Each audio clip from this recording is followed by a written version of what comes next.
Bueno, en este espacio vamos a hablar sobre sustentabilidad en América Latina y el Caribe. Y para eso están con nosotros Leopoldo Arnaiz Eguren, presidente ejecutivo del Consejo Consultivo y de Fomento, FLACMA, y también Carolina Urmeneta, que es jefa de la Oficina de Cambio Climático del Ministerio de Ambiente de Chile. Buenos días, ¿cómo están? Buenos días a todos. Muy buenos días, todo muy bien. Bueno, un gusto realmente. Bueno, ¿cómo es esto digamos, de tener sustentabilidad en países que realmente vienen de alguna forma retrasados con respecto a lo que es básicamente el primer mundo?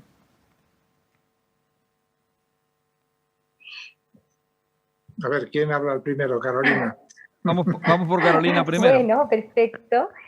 Muchas gracias. Yo, como bien decía, represento desde el Ministerio de Ambiente al Gobierno de Chile, y aquí contarles que cómo estamos trabajando la sustentabilidad es desde el punto de vista de la oportunidad.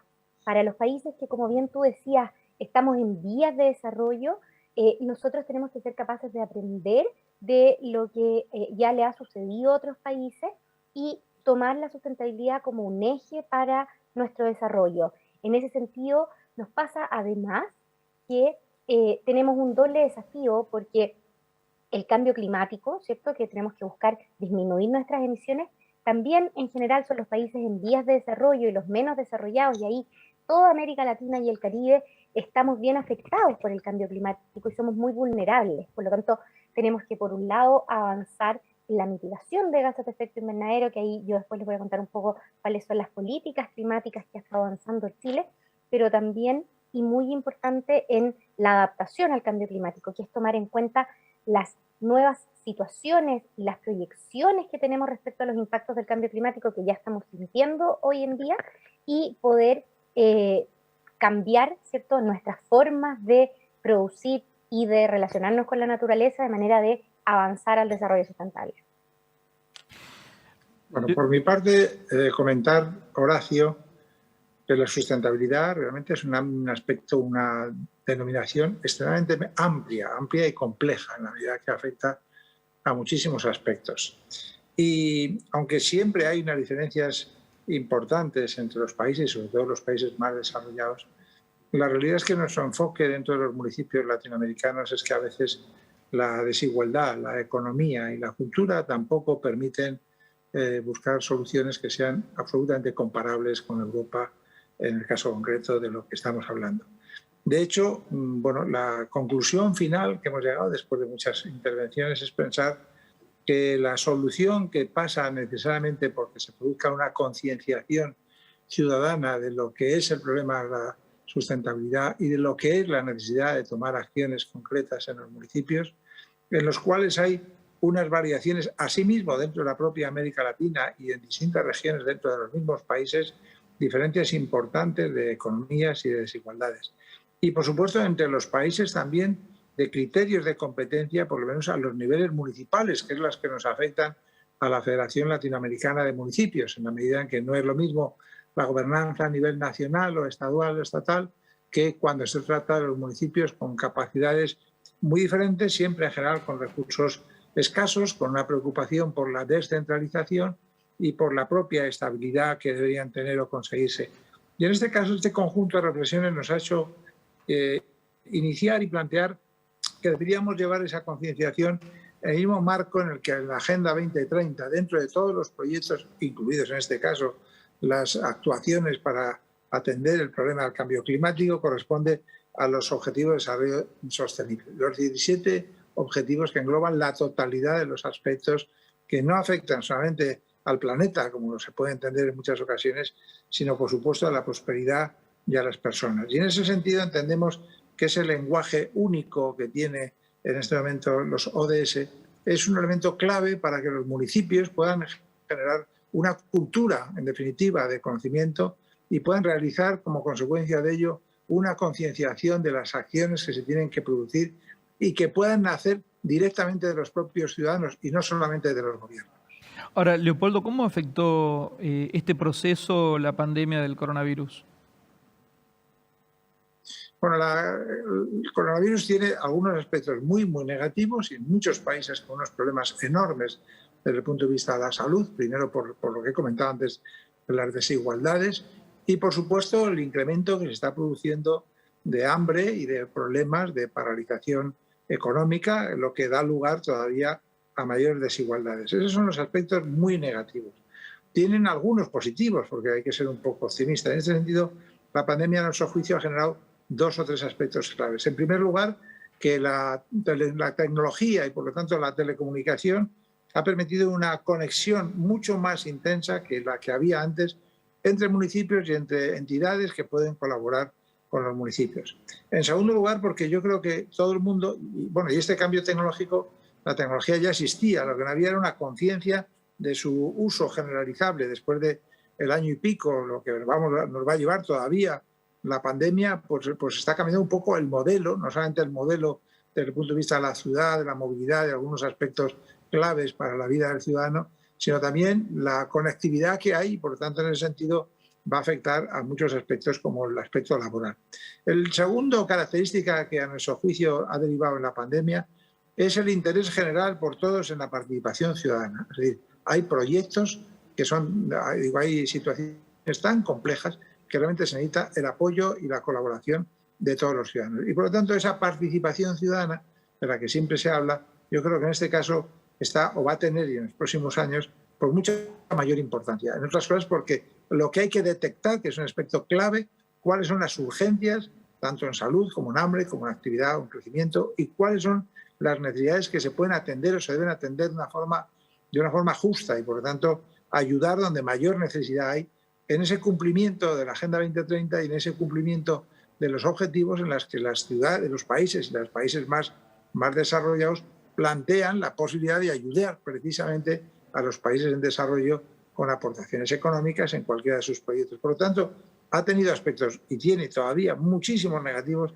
y algunos aspectos que nos alumbran un nuevo enfoque que indudablemente tenemos que acometer para resolverlo adecuadamente. Y Carolina, ¿cómo es en el caso de Chile? ¿Cómo es en el caso de Chile, digo, la situación, no?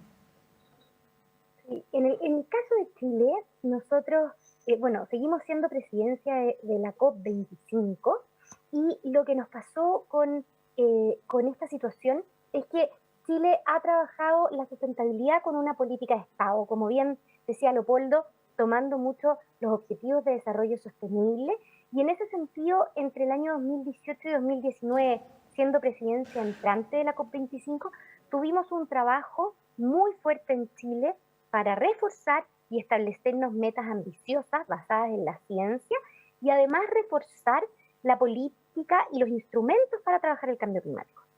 En ese sentido, siendo presidencia entrante de la COP, por ejemplo, hicimos un comité científico en el que participaron más de 600 científicos a nivel de todo el territorio nacional para ayudarle al Estado y también para conversar con los actores no estatales de manera de definir metas concretas y formas de trabajo para avanzar al desarrollo sustentable.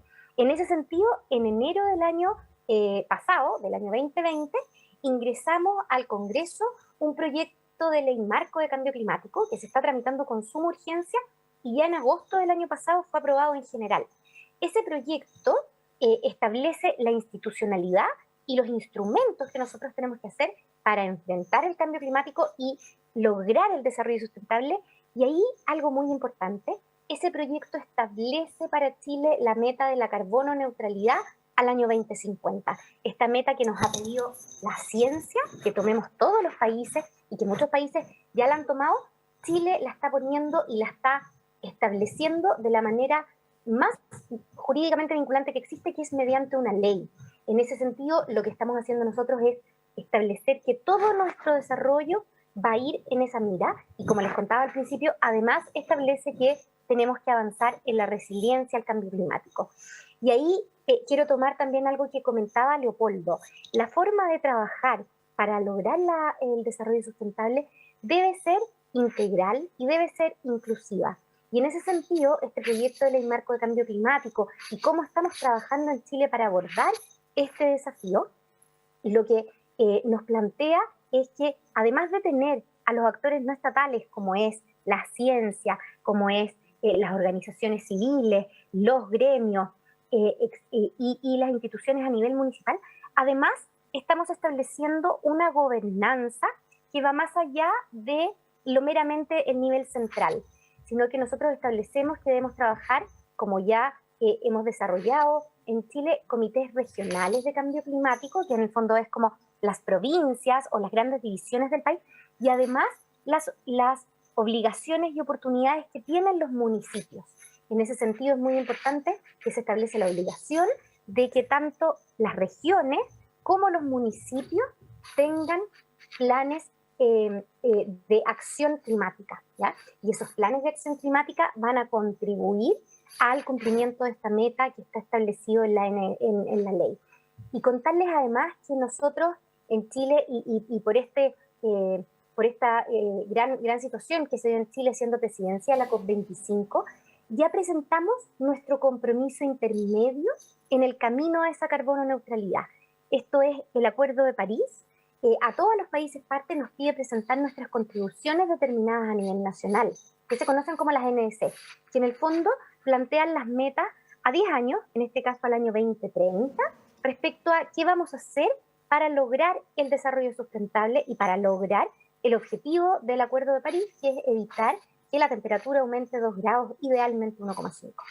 Chile, cumpliendo con lo que pide el Acuerdo de París y en medio de la pandemia del COVID, presentó su NDC actualizada, que ha sido reconocido a nivel internacional y nacional, obviamente, como una NDC muy ambiciosa. ¿Qué es lo que permite asegurar esto, que está establecido en el proyecto de ley? Que si bien uno tiene una meta de largo plazo, que es al 2050, uno se debe preocupar de las metas intermedias y de buscar establecer el camino para llegar a esa meta de largo plazo. En ese sentido, esta meta intermedia al año 2030 es una meta muy importante. Y algo que hizo Chile, que es bastante novedoso y que invitamos a todos los países de América Latina, sobre todo, a considerarlo, es que incluimos un pilar social, ¿ya? Este pilar social en la NDC va bastante en línea con lo que estaba comentando Leopoldo en un comienzo. El desarrollo sustentable tiene 3 componentes: el ambiental, el social y el económico. El social debemos lograr que llegue a las personas, y en ese sentido Chile compromete una estrategia de transición justa para todo este proceso de descarbonización que tenemos que hacer para llegar a la carbono neutralidad, y además establece con claridad la relación de cada uno de los compromisos que estamos adquiriendo con los objetivos de desarrollo sostenible. Entonces, así, si ustedes ven todos los compromisos que estamos tomando en este mediano plazo, cada uno de esos compromisos establece cómo aporta al cumplimiento de los objetivos de desarrollo sostenible que corresponden, porque como bien decía Leopoldo, los objetivos de desarrollo sostenible son muy amplios. La gracia es que podemos ver en este compromiso que es la NDC, que abarcamos todos los objetivos de desarrollo sostenible, y eso es muy importante porque muestra la globalidad y la transversalidad de estos instrumentos que estamos trabajando y que nos permiten avanzar en esa línea.